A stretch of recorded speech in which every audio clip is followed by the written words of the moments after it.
श्री निम्बार्क श्री हरिव्यास।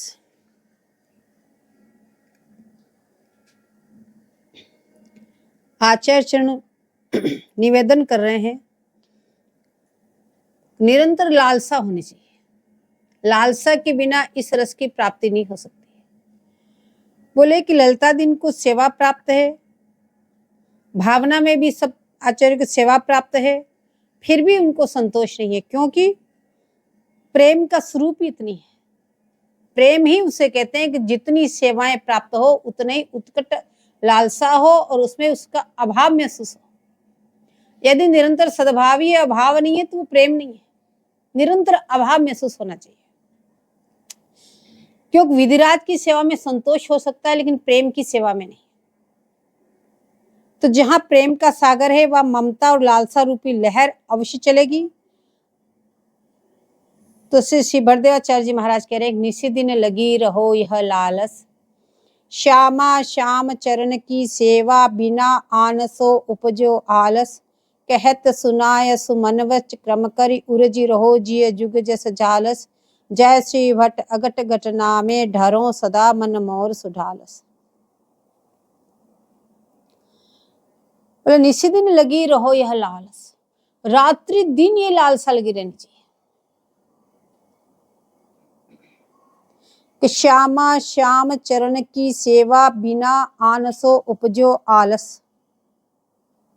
युगल किशोर जी की सेवा के अलावा देह गेह संबंधी जितने भी उपकरण हैं, जितने भी क्रियाकलाप हैं, बोले उन सब से उदासीन हो जाए। बोले उत्कट लालसा कब होगी? जब तक आप उन सब से उदासीन होगे तब तक आपके हृदय में उत्कट लालसा उदय नहीं हो सकती। देह गेह संबंधी जितने भी उपकरण हैं, बोले उन सब से उदासीन हो जाओ। अन्य अभिविनेश को भुला दो। युगल किशोर जी का चिंतन मनन, उनकी सेवा के अलावा कहीं पे भी चित्त न जाए और सबसे अपना मन हटा लो। बोले युगल वर्ग के पावन यश रूपी जो गुणगान है उनका, बोले उसमें आसक्त होके पड़े रहो। श्यामा श्याम चरण की सेवा बिना आनसो उपजो आलस। बोले उनके अलावा जितने भी आपके देह गेह संबंधी जितने भी उपकरण हैं, जितने साधन हैं, जितनी क्रिया है, बोले सबसे उदासीन हो जाओ कि हमें तो कुछ नहीं, एकमात्र प्रिया प्रीतम की सेवा चाहिए। और उसके लिए उत्कट लालसा जब ही उदय होगी जब आप इन उपकरणों से उदासीन होंगे। देह गेह संबंधी जितने भी आपके हैं, बोले उन सब से आप उदासीन हो जाएंगे। बोले एक निशानी है आपको ये पता भी चलना चाहिए कि जो हम भजन कर रहे हैं तो हमारे युगल किशोर जी के चरणों में प्रीति हुई कि ना हुई, हमारी कितनी उत्कट लालसा है। तो बोले ये एक निशानी है। जब आपके देह गेह संबंधी कितने भी उपकरण हैं, आपके स्वजन हैं, संबंधी हैं, या जो भी कोई सांसारिक चर्चाएं करते हैं, उस समय यदि आपके हृदय में कष्टानुभूति होती हो कि हमें इतना समय क्यों हमारा व्यर्थ, या उनसे हाथ जोड़ के आप निवेदन कर, इतना कष्ट हो कि हमारे प्रिय प्रीतम का चिंतन छोड़ रहे, हाथ जोड़ के निवेदन कर दो भाई हमारे पास आपकी इन चर्चाओं को सुनने के लिए कतई समय नहीं है। और यदि कोई कारणवश कभी हो भी जाए 5-10 मिनट तो उसके लिए हृदय तड़फ उठे कि हम ऐसा समय क्यों आया, तो समझो कि आपके हृदय में प्रिय प्रीतम के प्रति रति अंकुर उदय हो रहा है और आपके अंदर उत्कट लालसा उदय हो रही है। यदि उन सब में आपकी रुचि है, आपको वो चीजें अच्छी लग रही है, तो समझ लो अभी तक आपकी प्रीति उदय नहीं हुई है।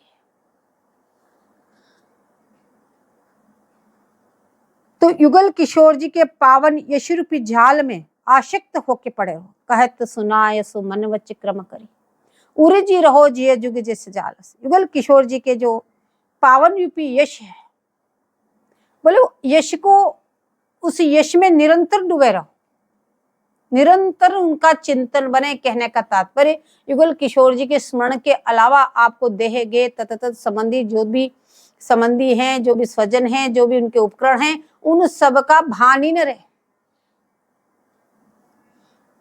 और कह रहे हे मन, मन वच क्रम करी उरजी रहो।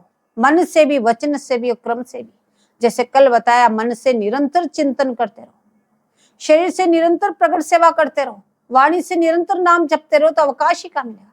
जब निरंतर आपकी रसना राधा नाम जपेगी तो आपको सांसारिक अन्यान चर्चा करने के लिए आपके पास दूसरी जीवा कहां से आएगी?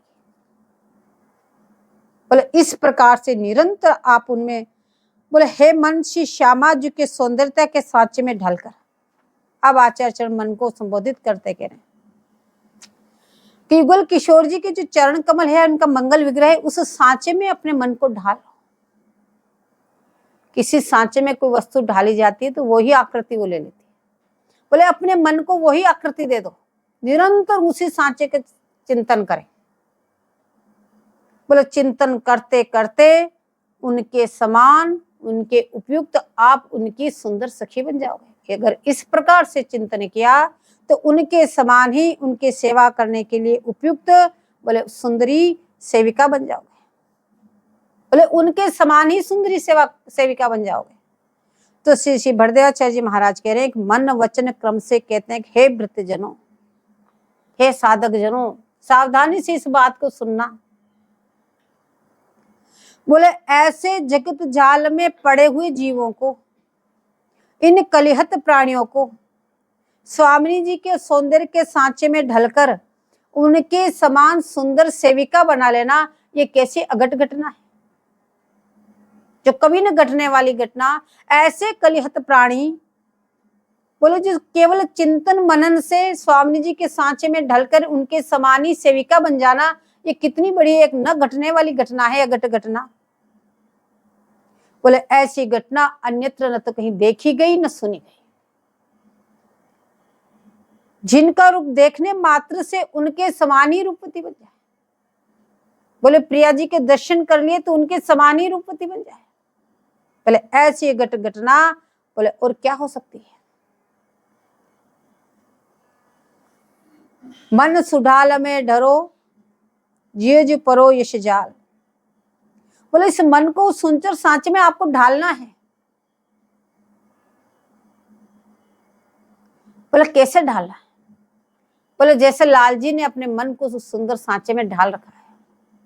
सभी के आचार्य लाल जी, बोले लाल जी ने कैसे ढाल रखा है? बोले लाल जी की प्रार्थना देखो, तो पद पंकज को सदा रहो जो मधुकर होय, मन वच क्रम में रे न कछु और कामना कोई, और कामना मोहिन कोई, मन वच क्रम करी रहो निरंतर, तू पद पंकज मधुकर होई, अहो बलि जाऊं बिहारिन मेरी, जीवन निज जिय जानो जोई, श्री हरिप्रिया सहज सबही के अंतर्गति की समझत सोई।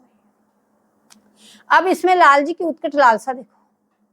ऐसी बात नहीं कि लाल जी को सेवा प्राप्त नहीं है, कि उनके चरण कमल प्राप्त नहीं है, कि या मधुकर होके वो मंडरा नहीं रहे, लेकिन निरंतर अभाव रहना ही ये प्रीति के लक्षण है।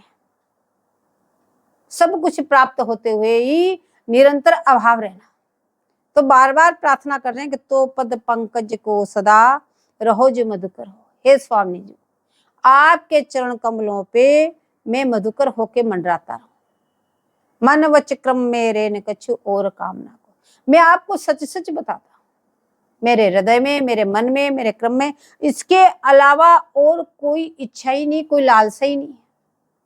केवल एकमात्र आपके चरण कमलों पे मैं भ्रमर बन के मंडराना चाहता हूं। और कामना मोहिन को, बोले इसके अलावा मेरे हृदय में और कोई लालसा ही नहीं। मन वच क्रम करी रहो निरंतर, तू पद पंकज मधुकर हो। बोले निरंतर मन से भी आपके चरण कमलों के चिंतन करो, वाणी से इनका गुणगान करो, और क्रम से भी इनके ऊपर में मंडराता रहो। और कब तक? कह रहे निरंतर, इसमें एक क्षण का भी अंतर ना हो। अहो बलि जाऊं, अति आश्चर्य में, हे मेरी स्वामी जी, बलिहार बलिहार बलिया ले रहे, बलि जाऊं। बोले बिहारिनी, आप मेरी बिहारिनी जी हो, इसलिए आप मेरे जी की हर बात को जानने वाली हो। मैं हृदय से क्या चाहता हूं, इस बात को आप भली प्रकार जानती हो। श्री हरि प्रिया सहज सबही के अंतर्गति की समझत।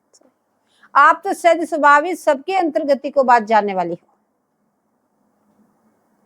ये तो लाल जी का मन सुडाल में ढला हुआ है, उसे सांचे में इस प्रकार से ढला हुआ है। अब सखिया का मन देखो, वो कैसे सांचे में ढली हुई है। सखिया के रिद्धि नहीं लड़े वो दोहन को, धरी उर और ओश, परिचर्या ही करी अहो हमें बड़ो है पोष। हमें बलि बड़ो यही है पोष, दंपति की परिचर्या ही करी पावे परम संतोष। दिन ही लाडली लाल लड़े वो धरी उर और ओष, श्री हरिप्रिया सुच्छीकृत आगे तुच्छीकृत समोष। सखिया कैसी सेवा के ढाल में ढली हुई, कैसे सांचे में ढली है, केरी दिन ही लड़े वो दोनों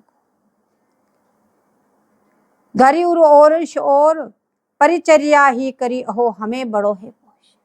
ओहो अति आश्चर्य में हे स्वामी जी, बोले रात्रि दिन हम आपको लाड़ लड़ाती रहे, इसके अलावा हमारे हृदय में और कोई आशा ही नहीं, कोई इच्छा ही नहीं, एकमात्र हम आपको रात्रि दिन लाड़ लड़ाती रहे और आपकी परिचर्या करती रहे। परिचर्या सेवा सुख, आपकी सेवा करते रहे और लाड़ लड़ाना उत्साह सुख। इस तरह से आपको हम रात्रि दिन लाड़ लड़ाते रहे, इसके अलावा हमारे हृदय में और कोई कामना नहीं। हमें बलि बड़ो यही है पोष, बलिहार बलिहार। ओहो अति आश्चर्य में मेरे स्वामी जी, एकमात्र हमारी यही लालसा है। बोले क्या है कि दंपति की परिचर्या ही करी पावे परम संतोष। बोले रात्रि दिन आपकी सेवा करते रहे तभी हमको संतोष प्राप्त होता है, इसके अलावा हम और कुछ नहीं चाहते। बोले दिन ही लाडली लाल लड़े वो धरी उर और ओष। बोले परिचर्या के अलावा दिन भर हम आपको लाड़ लड़ाती रहे, इस लाड़ लड़ाने के अलावा हमारे हृदय में और किसी प्रकार की कोई आशा नहीं, कोई इच्छा नहीं, केवल आपकी परिचर्या करें, आपको लाड़ लड़ाए। श्री हरिप्रिया सुच्छीकृत आगे तुच्छीकृत। यदि कोई सचकृत है तो एकमात्र यही सचकृत है कि युगल किशोर जी की परिचर्या करे और उनकी लाड़ लड़ाए। इसके अलावा अगर और कोई भी कृत है तो हम उसको तुच्छ समझकर मोक्ष पर्यंत का हम परित्याग करते हैं। बोले ये सखियों ने अपने मन को इस सांचे में ढाल रखा है, मन सुढाल में डरो। अब कह रहे जिये जो परो यश जाल। बोले इस जी को उस यश जाल में फंसा देना। यदि तुम पूर्ण लालसा युक्त होगे, यदि इस प्रकार से न करोगे तो आपका मन बार बार देह के संबंधित तत्व उपकरणों के पास बार बार भटकेगा, बार बार जाएगा। इसलिए आचार्य चरण आपको निवेदन कर रहे हैं कि इस प्रकार इस सुंदर सांचे में ढल जाओ, फिर उनके यश रूपी जाल में फंस जाओ। जाल में फंसा हुआ बाहर कहां जाएगा। अब उनके जाल में फंसने के लिए आज्ञा प्रदान करने कि निरखी निरखी संपत्ति सुखे सहजई नैन सिराय, जीजे तुहे बलि जाऊं या जगमाही जैसा जुगल जस गाय गाय जीजिए, या जग में बलि जाऊं अहो अब जीवन फल लीजिए। निरखी निरखी नैनन सुख संपत्ति सहज सुकृत कीजिए, श्री हरि प्रिया वदन पर पानी वारी वारी पीजिए। बोले निरख निरख संपत्ति सुख है। कौन सी संपत्ति आपको निरखना है। बोले प्रिया जी के मंगल विग्रह रूपी रूप माधुरी को नक्शे शिख तक आपको निरखना है।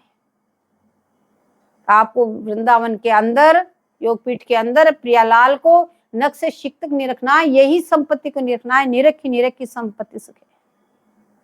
बोले सहज ही नैन सिराय। यदि उस संपत्ति को आप निरंतर निरखेंगे, वहां से अपने मन को हटाएंगे नहीं, तो कहना सहज ही आपके नेत्र शीतल हो जाएंगे। आपको और कोई प्रयास करने की आवश्यकता नहीं, आपको परम शीतलता का अनुभव होगा। अब आचार्य चरण बोल रहे हैं, बोले जीजे तू है बलि जाऊं या जगमाई जैसे।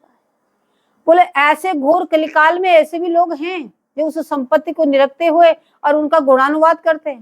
बोले यदि हैं तो उनकी बलिहार बलिहार बलिहार। बोले उनकी मैं बलिहारी जाता हूँ जो जुगल जैसे गाय गाय के जी रहे, जुगल जैसे गाय गाय जीजिए। बोले निरंतर युगल का यशगान करते हुए जीवन यापन करना चाहिए। निरंतर कह रहे, एक क्षण का भी अंतर ना हो। यदि सांसारिक किसी के गुणगान करोगे, सांसारिक किसी में आप चर्चा करोगे, तो फिर निरंतर गुणगान नहीं होगा। इसलिए पहले ही बताया है कि स्वजन और दुर्जनों का संग त्याग कर दो। ये गुणगान जब ही होगा जब उनका संग होगा। जब उनका संग नहीं होगा, केवल रसिक जनों का ही संग होगा, तो निरंतर युगल किशोर जी का गुणगान ही किया जाएगा। तो जुगल जैसे गाय गाय जीजिए और निरंतर युगल किशोर जी का गुणगान करो। या जग में बलि जाऊं हो अब जीवन फल लीजिए। आचार्य चरण कह रहे हैं ऐसे घोर कलिकाल में ऐसे भी लोग हैं जो उस संपत्ति को निरखते हुए निरंतर उनका गुणानुवाद करते हैं। बोले ओह, ऐसे जीवों की तुम्हें बलिहारी जाता हूं। आश्चर्य में बलि जाए, बड़े आश्चर्यचकित हो रहे हैं कि ऐसे घोर कलिकाल में आज ऐसे भी हैं। बोले बलिहार बलिहार बलि जाओ। बोले वास्तव में जीवन का फल तो उसी ने लिया है जिसने निरंतर उस संपत्ति को निरखते हुए युगल किशोर जी का गुणगान किया है। बोले वास्तव में उसने जो मनुष्य जीवन का जो फल था वो उसी ने लिया है। बोले निरखी निरखी न्याय नन सुख संपत्ति सहज सुकृत कीजिए। बोले निरंतर अपने नेत्रों से उस सुख संपत्ति को निरखते रहो। वो धन है आपका, युगल प्रिय आपका धन है। बोले उसको निरंतर निरखते रहो और सहज में समस्त सुकृतों का फल ले लीजिए। अगर उनको निरख लिया, उनका गुणानुवाद कर लिया, फिर कुछ भी करना बाकी नहीं रह जाता है। जितने भी सुकृत है वो सहज में उनका फल आके आपको मिल गया। बोले श्री हरि प्रिया वदन पर पानी वारी वारी पीजिए। बोले सबसे बड़ा सुकृत बता रहे हैं युगल किशोर जी के मंगल विग्रह पे पानी वार वार के पीते रहो। इससे बड़ा और कोई सुकृत नहीं।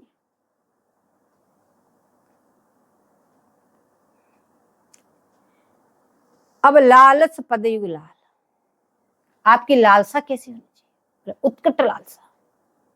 जितनी उत्कट लालसा उतनी ही शीघ्र प्राप्ति। जितना भी विलंब हो रहा है, अपनी अभी लालसा जगी नहीं, उत्कट तो कहां से आएगी? न अनुभूति होती न स्फूर्ति होती कि उसका एक ही कारण, अभी हमारे हृदय में लालसा उदय नहीं हुई। और लालसा उदय क्यों नहीं हुई? कि अभी देह घय तत्व संबंधी उन चीजों से हमारी आसक्ति नहीं निकली। अभी उधर मन हमारा बार बार भटक रहा है। जिस दिन उन चीजों में आपको दुख की प्रतीति हो,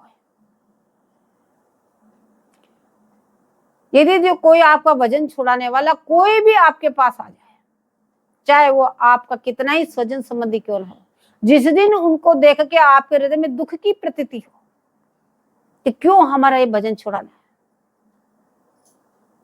और साफ जिस दिन आप टंके की चोट उसको मना कर दो कि आगे से मेरे पास नहीं आना, भाई मेरा वजन खराब होता है, तो समझ लो अब आपकी थोड़ी लालसा इधर बढ़ने लगी है। जब तक ऐसे लोगों की आप जी हजूरी कर रहे हैं तो समझ लो हमारे अंदर कोई लालसा नहीं है।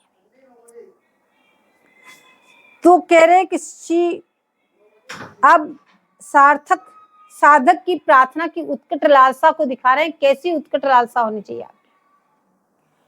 अतपर अभिलाषन कछु राखत यही उर आस, मोहि मया करि देहु बलि रजपद पंकज पास।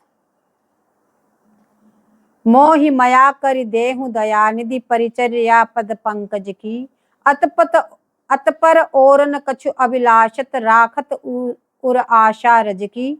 दिन ही लड़ाऊं गाऊं यह जस दंपति संपत्ति सुख सज की, श्री हरि प्रिया छकी रहो ईचक देखी देखी या छवि छज। कह अतपर अभिलाषन कछु राखत यही उर आशा। बोले एक आशा रखनी, एकमात्र आप हो, इसके उपरांत आपके हृदय में अन्य कोई अभिलाषा होनी नहीं चाहिए। जैसे युगल किशोर जी की अनंता, ऐसे लालसा की अनंता होनी चाहिए। एकमात्र युगल किशोर जी की प्राप्ति के लालसा के अलावा और हृदय में कोई लालसा उत्पन्न ही नहीं होनी चाहिए। बोले क्या लालसा? आचार्य चरण कह रहे हैं कि मोहि मया करि देहु बलि रजपद पंकज पास। बोले कृपा करके हे युगल किशोर जी, हम आपकी बलिहारी जाए। आप कृपा करके आप आपके चरण कमलों के पास रहने का हमें सौभाग्य प्राप्त हो। और रजपद पंकज पास कह रहे हैं, ये रजपद, ये रज वृंदावन धाम जो आपके चरण कमलों से दलित मलित है, इसमें बसने का हमें सौभाग्य प्राप्त हो। इसके अलावा हमारे हृदय में और कोई अभिलाषा नहीं। मोहि मया करि देहु दयानिधि परिचर्या पद पंकज की। हे युगल वरज, आप कृपा करके दया करके, हे दया के निदान, हे दया के खजाने, आप मुझ पे दया करके केवल आपके चरण कमलों की परिचर्या प्रदान कीजिए। निरंतर आपके चरण कमलों की हम परिचर्या करते रहे। इसके अलावा हमारे हृदय में और कोई अभिलाषा नहीं। अत पर और न कछु अभिलाषत राखत उर आशा रज की। इसके अलावा हमारे हृदय में किसी प्रकार की कोई अभिलाषा नहीं कि ये हो जाए, ये चाहिए, वो चाहिए, किसी प्रकार की कोई अभिलाषा नहीं। केवल एकमात्र हम इस रज की आशा करते हैं। और बोले दिन हो लड़ाऊं गाऊं यह जस दंपति संपत्ति सुख सज की। और दिन भर आपको लाड़ लड़ाती रहूं और आपका यशोगान करती रहूं। बोले इस सुख के अलावा मुझे और कुछ भी नहीं चाहिए। श्री हरि प्रिया छकी रहो इच्छक देखी देखी या छवि छकी। बोले निरंतर आपकी रूप माधुरी की इस छवि में डूबी रहो, निरंतर इस छवि में मेरा मन लगा रहे, निरंतर इन नेत्रों से आपकी इस रूप माधुरी को मैं निरखती रहूं। इसके अलावा मुझे और कुछ नहीं चाहिए। बोले साधक के हृदय में ऐसी उत्कट लालसा होनी चाहिए। बोले जब तक ऐसी उत्कट लालसा नहीं होगी तब तक उनकी प्राप्ति नहीं होगी। तो ये शुरू से ही आपके हृदय में कैसे उत्कट लालसा हो उसी का उपाय बता रहे। जो दुर्जनों का त्याग, स्वजनों को त्याग, ये जितना भी जो कुछ बताते आ रहे अब तक, बोले आपके हृदय में ऐसी उत्कट लालसा किसी विधि से उत्पन्न हो सकती है, वो आपको बताते आ रहे। आप श्री गोपेंद्र कुमार जी कह रहे हैं, हे स्वामिनी, वह कृपा मेरी तरफ ही डालो जिसे आप लाल सखी वन को सींचती हो। आप तो सर्व समर्थ हो, क्या नहीं कर सकते। आप निरंतर लाल को अपनी कृपा दृष्टि से सींचती रहते हो, सखियों को सींचती रहती हो, वनराज को सींचती रहती हो, तो वो ही कृपा दृष्टि तनिक हम पे भी डाल दो।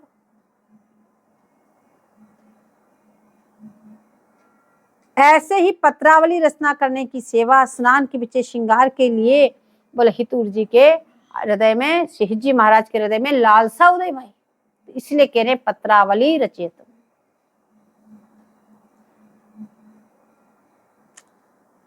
सौंधे न्याय बैठी पाहिरी पट सुंदरी, जहां फुलवारी तहां सुखवती अलके, करनख शोभा कलकेश संवारती, मानो नवघन में उड़गन जलके, विविध श्रृंगार लिए आगे ठाड़ी सखी, पिय भयो मारे आन रतिपति दल दल के, श्री हरिदास के स्वामी श्यामा कुंज बिहारी के छवि निरखत लागत नहीं पलके।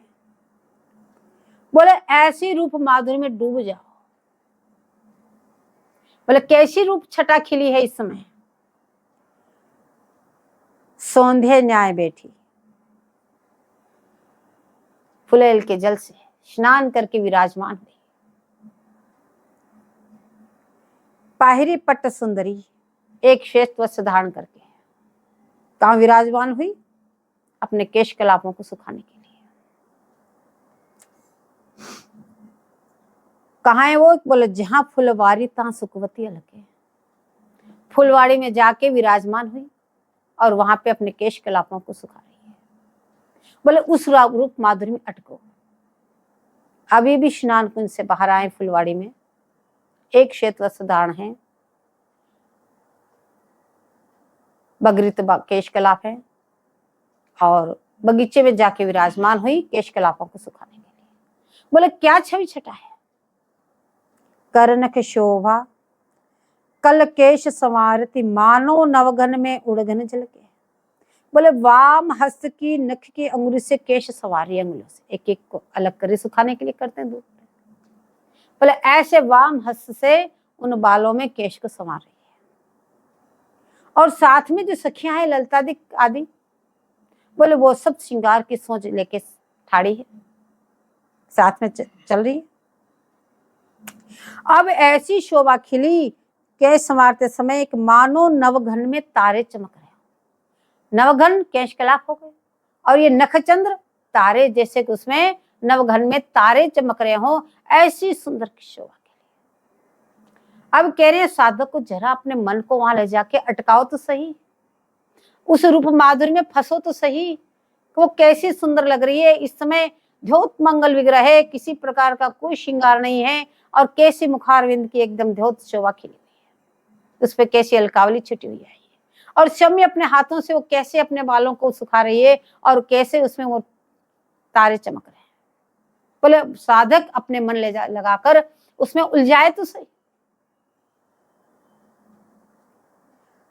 ऐसी प्रतीति हो रही है कि पिय भयो मारे आन रतिपति दल दल के, कि कोटि कोटि काम के दल या शोभा को देकर दलन हो गए, गरक हो गए, भग गए। ऐसी शोभा खिली, सब तुच्छ हो गए उनके सामने।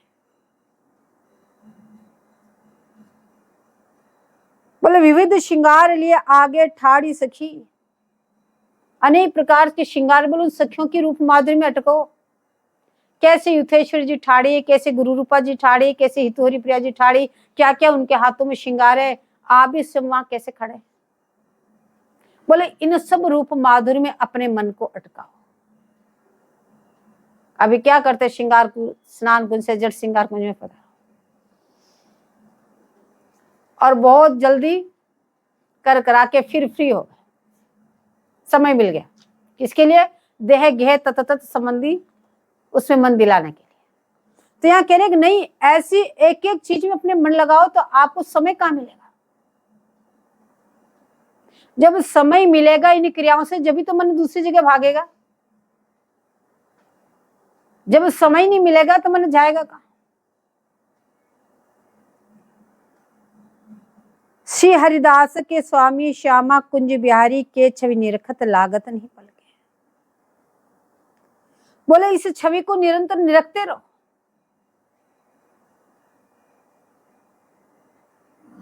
बोले लाल जी भी इस छवि को निरख रहे हैं, उनकी पलकें स्थिर हो गई।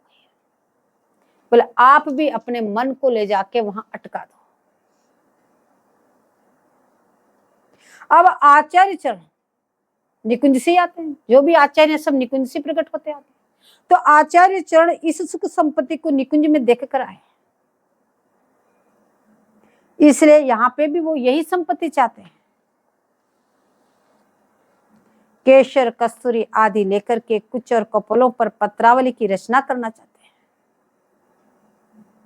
कि वो सेवा हमें कब प्राप्त होगी, हम कब वापस आपकी वो सेवा करेंगे। केश पास सूखने पर विचित्र मलिदाम से कंवरी गूंथने की लालसा है। अब लालसा पे लालसा के उफान आते हैं। जब अन्यत्र मन हट जाता है तो उत्कट लालसा हो जाती है। अब तक तो इस छवि में अटके हुए थे, जैसे केश कला सूख गए तुरंत उसमें फुलेल डाल के और बेनी गुथने की उत्कट लालसा उदय हो गई। बोले हे स्वामिनी जी, वह कब 100 दिन होगा जब हम आपकी कवरी गूंथेंगे, बेनी गूंथेंगे। बोले कैसी धमिलम गोल चूड़ा लंबी जिसमें अग्रभाग में गुच्छा हो। बोले ऐसी बेनी गुथना चाहते हैं। और नव मल्लिका माल से गुथना चाहते हैं। नव मल्लिका की माला को उसको लपेट के उस कमरी को गुथना चाहते हैं। आप ये सब सेवा देकर कब मेरे स्वरूप को पूर्ण करोगी, कब मुझे आप कृतार्थ करोगी। हे स्वामी जी, निरंतर सेवा प्राप्त होने पर भी ऐसी उत्कट लालसा। बोले ये प्रेम का स्वरूप है। पत्रावली ललिताम कपोल फलके नेत्राम मुझे कज्जलम रंगम बिंबम फलाधरे च कुचयो काश्मीरजा लेपनम श्रीराधे तन संगमाय तरले पदांगुली पंक्तिषु न्यस्यन्ति प्रणदादल करसम पूर्णा कदाश्यास्मि हम। जैसे जैसे भाव उदय होते गए, जैसे जैसे लहर उठती गई, वैसे वैसे आचार्य चरण सेवा मांगते गए। तो इसमें आचार्य चरण बेनी को देखने की इच्छा करते हैं और ऐसी बेनी गुथने की लालसा उदय करते हैं कि ऐसा कब समय होगा जो मुझे भी ऐसी बेनी गुथने का सौभाग्य प्राप्त होगा। कभी कभी श्री लालजी बेनी रचना करते हैं और अभिलाषी सखी देखे देखकर उस लालजी जिस प्रकार से रचना करते हैं उसको जो बेनी गुथने की अभिलाषी सखिया उसको देख देख कर वैसी बेनी सीखती है कि आगे से हम भी ऐसी बेनी गुथेंगे। अब श्री लालजू कैसे रचना करते हैं? बोले पुष्पों से चित्र बनाते हैं, शोभामय रत्न लगाते हैं बेनी में, और मल्लिक की माला उस बेनी पे लपेटते हैं। ऐसी खुशबू उस मल्लिक की मालता की, उस माला की सुगंध से पूरा वनराज व्याप्त हो जाता है। यह बेनी लंबमान है, अंत में मणियों का गुच्छा है। ऐसी अद्भुत बेनी गुम्फन हार श्री लालजू बार बार देखते हैं। गूंथने के बाद में उस बेनी को बार बार निहारते हैं कि कितनी सुंदर गूंथी, कितनी सुंदर, कितनी सुंदर। उस रूप माधुर्य में अटक जाते हैं और सोचते हैं कि कहीं त्रुटि तो नहीं रह गई। इसी प्रकार सखी भी सीखना चाहती है। बोले लालजी को बेनी गूंथना का कितना सुख प्राप्त है। ये प्रेम की अवस्था है जिसमें सेवा की इतनी उत्कट लालसा हो। बोले कितना सुख प्राप्त होता है। तो लालजी कहते हैं कि बेनी गूंथ कहा कोई जाने, मेरी सो तेरी सो।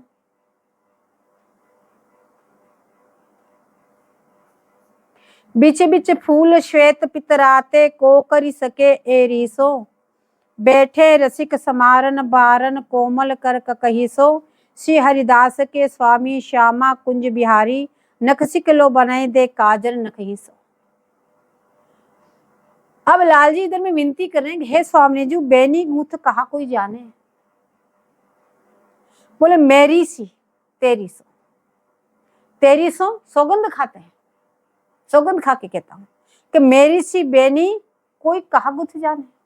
जैसी मैं बेनी की रचना करता हूं, भला ऐसी बेनी कौन गूंथना जानता है, अर्थात कोई नहीं। इतनी सुंदर मैं बेनी की रचना करता हूं, कितनी उत्कट लालसा है इस सेवा के लिए।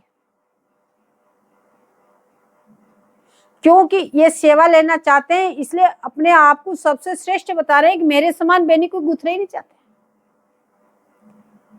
ऐसे अपने आप को सर्वश्रेष्ठ बता करके और इस सेवा को स्वयं चाहते हैं कि सेवा मुझे प्राप्त हो जाए। बोले बीच बीच फूल श्वेत पितराते, बोले बीच बीच में फूल लगा के सुंदर बेनी गूंथता। बोले फूल तो सभी लगाते हैं, इसमें आपकी क्या विशेषता है? तो बोले दूसरे तो फूल लगा के फूल गूंथते हैं, मैं बिना ही फूल लगाए फूल बना देता। आप कैसे बनाते हैं? बोले वो रेशम की दाम से। बेनी के बीच में बिना फूल लगाए फूल बनाना मैं ही जानता हूं, और कोई क्या जान सकता है। बोले रंग बिरंगी जो रेशम की दाम है, उनसे अनेक अनेक रंगों के फूल बना रहे हैं, केश कलापों के फूल बनाते जा रहे हैं और उसे बेनी गूंथते जा रहे हैं। तो इसलिए कह रहे हैं कि ऐसी बेनी गूंथना कोई नहीं जानता है। बोले बात कैसे स्पष्ट हो रही? तो कह रहे को करी सके, ऐसा कौन कर सकता है? कोई नहीं कर सकता। बेनी के बीच में लाल पीत फूलन की रचना बिना फूल लगाए बनाना, बोले श्री लालजू ही जानते हैं। अब श्री लालजू बैठकर कोमल कर ककई सो बार बार संभालने लगे।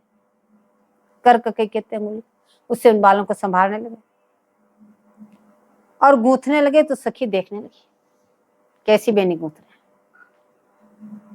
तो पाट की दाम तो लाल पीत श्वेत थी, उसी से नाना रंग के फूल रचना करी। जो रेशम की डोरियां 3 प्रकार के रंगों की थी, लाल थी, पीत थी, श्वेत थी, बोले उसी से लाल पीत और श्वेत फूल बनाने लगे और केश कलापों की फूल बनाने लगे। ऐसे फूल बना के बेनी गूंथने लगे। तो ऐसी रचना देख करके सखियों ने भी कह दिया बेनी गूंथने के तो आचार्य श्री लालजी हैं। वास्तव में इनके समान बेनी गूंथना कौन जान सकता है। तो आपने अपने बेनी गूंथने की बात क्या किया? बोले आपने अपने नख से बड़ी बारीक रेखा किशोरी जी के काजल लगाए, नेत्रों अंजन डाला नख से। बोले इसी प्रकार से हितजी महाराज भी कह रहे हैं कि इस प्रकार लालजी से सीखकर मैं कब कमरी गूंथूंगी। मेरी भी लालसा है कि मैं इस प्रकार से सीखकर मैं भी बेनी गूंथना चाहती हूँ और आपके आभूषण आपको ही पहनाऊंगी। क्योंकि श्री स्वामी जी भूषणम भूषणांगम है, फिर भी सखियां इसलिए आभूषण पहनाती है कि अंग की जो स्वाभाविक छटा है बोले श्री लाल जी से छिपा ली जाए। स्वामी जी का श्रृंगार इसलिए करती है कि ऐसी रूप माधुरी लाल जी सहसा पार नहीं कर सकते, इसलिए श्रृंगार करके उसको छिपा ली जाती है, जिससे एक लाल जी विवश न हो जाए। न तो एक साथ उस रूप माधुरी को देख के लाल जी बार बार विवश हो जाते हैं, इसलिए सखियां श्रृंगार करके उस रूप माधुरी को ढक लेती है। कैसा रूप है उनका कि बोले काजर बिन कारी तेरी अखियां, फुलेल बिन चिकुर चिकने, अधराते बिन पान मंजन बिन दूती दसनन की। ऐसी जिनकी रूप माधुरी हो, मतलब उनको श्रृंगार से रूप बढ़ाना नहीं है, श्रृंगार से रूप को ढकना है जिससे लालजू विवश न हो। कैसी रूप माधुरी, तो सखियां बोले सहज ही उनकी रूप माधुरी है कि देख हीरी दुहन की सहज बतरावनी, मनहु दिवी द्रुमनते सुमन जरी जरी परत, हरत मन परस्पर बरन उचरावनी, लगत कैसी रुचिर रदन छवि वदन में, मदन मन मोहिनी मोद उपजावनी, श्री हरि प्रिया परम रस प्रेम की परनी में, परी रहे करी रहे विनय विनियावनी। सखी से सखी कह रही कि देखो तो सही कैसी इनकी रूप माधुरी है, कि देखो री देखो इनके दोनों के जो सहज बतरावन है, इसको देखो। अब दोनों बात कर रहे हैं, एक लता के नीचे खड़े हैं और दोनों की बात को सखी दूर से देख रही है, तो सुन रही नहीं कह रही, देख ही रही। अब बात तो सुनी जाती है, लेकिन यहाँ कह रही है कि देख ही रही। क्यों? उनकी बात सुनी ही नहीं दे रही सखियां कुछ दूरी पे, लेकिन उनके जो अधर पल्लव हिल रहे हैं उससे उनको पता चल रहा है कि दोनों बात कर रहे हैं। लेकिन उस बतरावन की शोभा कितनी सुंदर है, इसलिए एक सखी दूसरे सखी से कह रही है कि देख रही धुन की सहज बतरावन, इनकी ये सहज बतरावन है जो इनकी सुंदरता है, इसको देखो तो सही कैसे सुंदर लग रहे हैं। कैसे लग रहे हैं? बोले मन हो दिवी द्रुमन ते सुमन झरी झरी पर, इनके अधर पल्लव क्या हिल रहे हैं, मानो कि कल्प वृक्ष के फूल झरझर के गिर रहे हैं, ऐसी सुंदर शोभा। हरत मन परस्पर बरन उच्चरावनी, और ऐसे बात कर रहे हैं आपस में, इनके जो वचन है एक दूसरे को मन को हरण कर रहे हैं। अब इनकी बात सुने ही नहीं दे रही, परंतु इनकी सुंदरता को देख के सखियां मोहित हो रही है कि इनकी सहज बतरावन की जो सुंदरता है। अंश भुज दिए एक लता के नीचे खड़े हैं, नेत्रों से नेत्र मिले हुए हैं और आपस में बतरा रहे हैं। अब जो अधर पल्लव हिल रहे हैं जैसे कि कल्पवृक्ष से फूल झरझर के गिर रहे हैं, और जो बात कर रहे हैं तो एक दूसरे को मन को हरण कर रहे हैं, तो वो उस पे न्यौछावर हो रहे हैं, वो उस पे न्यौछावर हो रहे हैं। तो उनकी वो मुखाकृति की जो स्थिति है उसको देख के सखियां बार बार उस रूप माधुरी में डूबी जा रही है, और सखी से दिखा देख रही दुखने की सहज बतरावन, और अधर पल्लव खुल रहे हैं, बंद हो रहे हैं बतरान से। तो लगत कैसी रुचिर रदन छवि बदन में, इनके मुखारविंद की शोभा तो देखो, जैसे अधर पल्लव खिलते हैं तो दंत पंक्ति की शोभा देखो कितनी सुंदर लग रही है। बोले मदन मन मोहिनी मोद उपजावनी, बोले ये मन को मोहित करके लाल जी के हृदय में मोद उत्पन्न कर रही है। ये जो दंत पंक्ति इस वन विभाग में संपूर्ण प्रकाश फैला रहा है, जैसे बोलती है, जैसे स्वामी जी बोली, जैसे दंत पंक्ति के दर्शन हुए उस प्रकाश को देख करके बोले लाल जी को मन को मोहित करके उसमें मन को मोद को उत्पन्न कर रही है। श्री हरि प्रिया परम रस प्रेम की परनी में, परी रहे करी रहे विनय विनियावनी। बोले तो परम रस प्रेम की नदी के प्रवाह में बह रहे, परस्पर एक दूसरे, और एक विनती करें तो दूसरे उसको स्वीकार कर रहे हैं। बोले जरा इस रूप माधुरी में अटको तो सही, जरा अपना मन को ले जाके वहां फंसाओ तो सही, कि कैसे वो सुंदर हैं, कैसे वो लग रहे हैं, कैसे वो बात कर रहे हैं। बोले जरा देखो तो सही, वहां जाके कुछ देर वहां अपने मन को तटकाओ। यो भावयते दसन कुंदवती सधन्या। बोले अधर के बीच में दंत पंक्ति की चांदनी छिटक रही है, बोले उसमें जाके अपना भी मन अटका के तो देखो कि कितनी वो सुंदर छवि छटा है। अगर इस प्रकार से आप अपने मन को बार बार वहां अटकाओगे तो आपकी भी उत्कट लालसा हो जाएगी। बोले मोती की पांति सिंदूर, सिंदूर से संबंधित छवि छटा को ध्यान धरे वास्तव में सधन्या। बोले वो धन्य धन्य है, कैसी मोतियों से मांग सवारी हुई है। बोले उस मांग में ले जाके अपना मन अटका दो। जैसे बादलों में बिजली चमक रही हो, ऐसे वो मांग की शोभा है। जरा वहां साधक ले जाके कुछ अटके तो सही, एक एक श्रृंगार में जाके ऐसे अटको। बोले कितनी सुंदर छवि छटा है। बोले आधे आभूषण बिन तू कैसी नीकी लागत। बोले कितनी सुंदर है। बोले नंद दास प्यारी गिरधन लाल की तू ही जीवन प्राण। सभी आचार्य एक स्वर से एक ही बात करें, कैसी सुंदर है स्वामी जी। बोले उस सुंदरता को छोड़ के आपका मन कहाँ भटकता है? क्यों नहीं आपका मन आप वहां अटका देते? यहाँ आचार्य चरणों का भाव यह है कि इस प्रकार की सेवा आप हमें कब प्रदान करोगे? बोले भाव यह है कि इस प्रकार की सेवा आप हमें कब प्रदान करोगी? रुचिर राजत वधु कानन किशोरी। ऐसी सुंदर हमारी स्वामी जी। बोले इस सौंदर्य लक्ष्मी का विचार करते हुए, ऐसी सुंदरता का विचार करते हुए, स्वामी जी के नक्शे सिक्त के श्रृंगार का विचार करते हुए, उनके एक एक अंग की रूप माधुरी में अटकते हुए, बोले सेवा सुख चाहते हैं, उनकी सेवा करना चाहते हैं।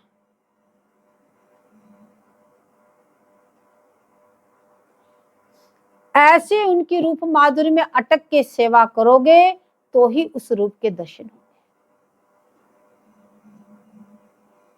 ठाकुर जी के स्वामी जी के चरणों में आप नौ रश्मि लगा रहे हैं और चरणों का कोई चिंतनीय कैसे सुंदर चरण है, कैसे गौर वर्ण आभा खिली हुई है, कैसे वो नखचंद्र की चांदनी छिटक रही है, उसमें आप किस प्रकार से आप महावर की रचना कर रहे हैं। बोले अगर इस रूप माधुरी में डूबे नहीं तो फिर वो सेवा नहीं है। किसकी सेवा कर रहे हैं? पहले उनकी रूप अंग की रूप माधुरी में डूबो, उस रूप को अपने चिंतन में लाओ, उस चरण को अपने चित्त में बैठाओ, फिर उसकी सेवा करो।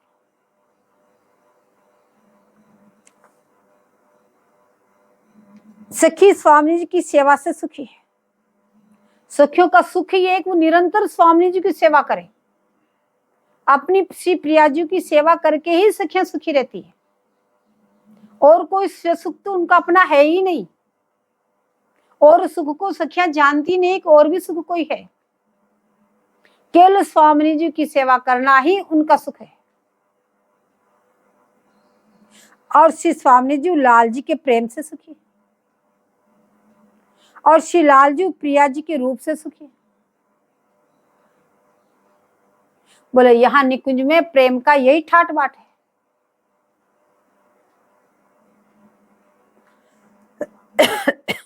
बोले उनकी रूप माधुरी में अटको, कैसे अटके?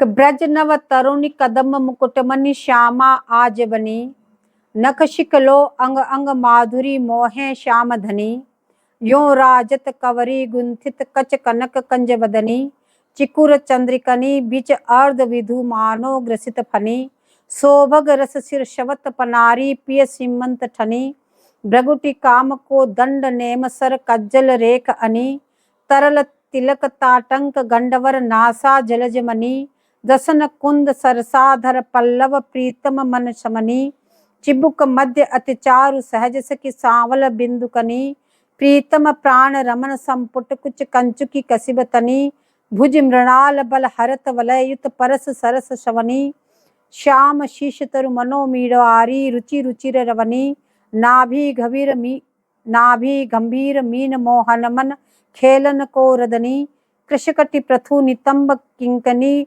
व्रत कदली खम्ब जंगनी पद अंबुज जावक युत भूषण प्रीतम उरावनी नव नव भाय विलोभी भाय इब विहरत वर करनी जय श्री हित हरिवंश प्रशंसित श्यामा कीरति विशद धनी गावत शवननि सुनत सुखाकर विश्व दुरति दमनी। इसलिए कहा कि आज की छटा देखकर श्री लाल जी भी मोहित हो गए। इस पद में जो छवि छटा है इसको देख करके बोले लाल जी मोहित हो गए। इसलिए कहने का आज का मतलब नित्य, आज नित्यता का द्योतक है कि नित्य।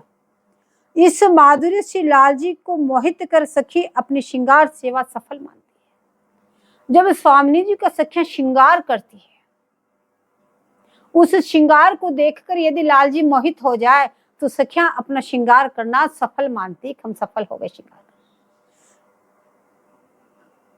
और श्री ललना भी लाल जी को सुखी देकर सुखी होती है।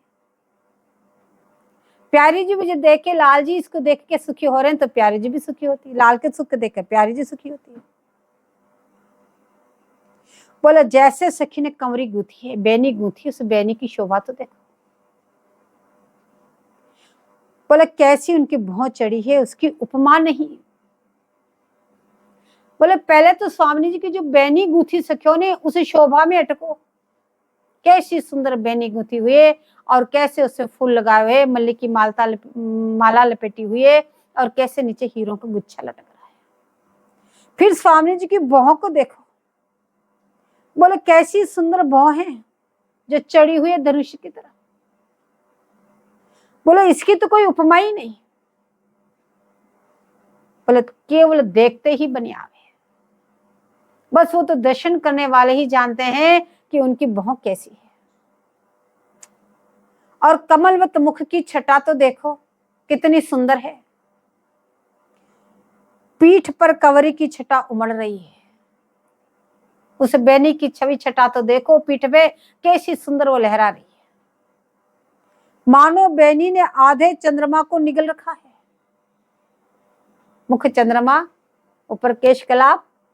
बोले ऐसी शोभा हुई, बोले इसने तो आधे चंद्रमा को निगल ही लिया। स्वामी जी के हृदय का अभिमान व सौभाग्य गौरव ही सिंदूर सौभाग्य रस है जो मांग भरी है, उसको तो देखो। बोले क्या है कि जो सौभाग्य रस है स्वामी जी का, बोले ये रस कहीं पनाही कहीं पृथ्वी पर न आ जा, इसलिए इस मांग की डांट लगा दी। बोले इस सुंदरता को निरखो। इसलिए प्रीतम ने मांग अपने हाथों से भर कर इस सीमंतनी की बोले डांट लगा दी है। बोले तनी भ्रगुटी काम को दंड क्रियावान है और अंजन की बारीक रेख ये धनुष की डोरी है। तरल तिलक प्रसेद जो वही और ताटंक की शोभा गंड पर पड़ी। बोले आज तरल तिलक है। ये तरल तिलक क्या है जो प्रस्वेद कर, बोले उसकी शोभा तो निरखो। और ताटंक की शोभा जो कानों में कुंडल है, जो दर्पणाकाल गोल गोल कपोल है, उसमें उनकी जो झिलमिलाट हो रही है, बोले उसी शोभा में अटको तो सही। दसन कुंद आधर पल्लव प्रीतम के मन की चंचलता को मिटाते हैं। बोले दंत पंक्तावली की शोभा तो निरखो कुंद कली की तरह। और ये लाल लाल अधरोष्ट, बोले अति चंचल चित प्राण प्रीतम, कहने प्रीतम की चंचलता को भुला देते। चिबुक पर अति सुंदर श्याम बिंदु लगी हुई है। बोले इन सब में से कहीं पे भी एक में तो अपना मन ले जाके अटकाओ। भुज में मृणाल की कोमलता है जो उनके भी घरों को दूर करती है। ऐसी कोमलता प्राण जीवन के गलवैया दे रखी है। क्यों? वह मानो मिड़वाड़ी रोक है, पद अंबुज जावकित है। कैसी सुंदर महावर की रचना है। चरण कमलों में अपना मन तो अटकाओ, कैसी उस महावर की रचना में निरखो तो सही। कैसे सुंदर लाल जी ने महावर की रचना की है, कैसा सुंदर मयूर बनाया है नृत्य करता हुआ, कैसे उन्होंने अपने कैसे सुंदर अक्षरों में अपना नाम लिखा है श्री श्याम। बोले ये क्या है पदम्बुज, बोले प्रीतम के हृदय के भूषण है, उनका गहना है हृदय का।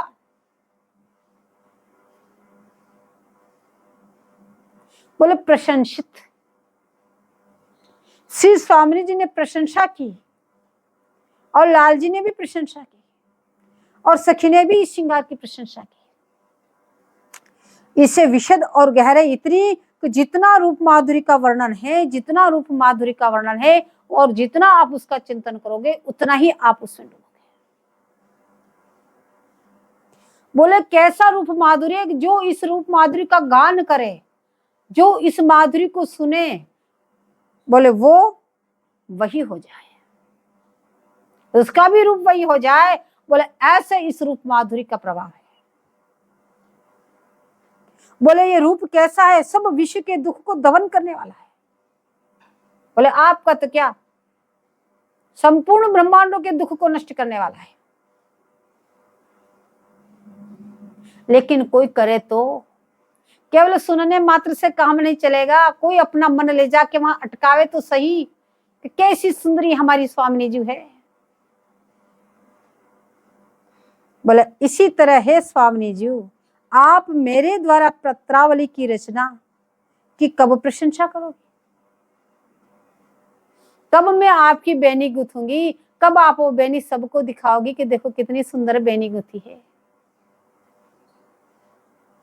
बोले ऐसी उत्कट लालसा हृदय में होनी चाहिए।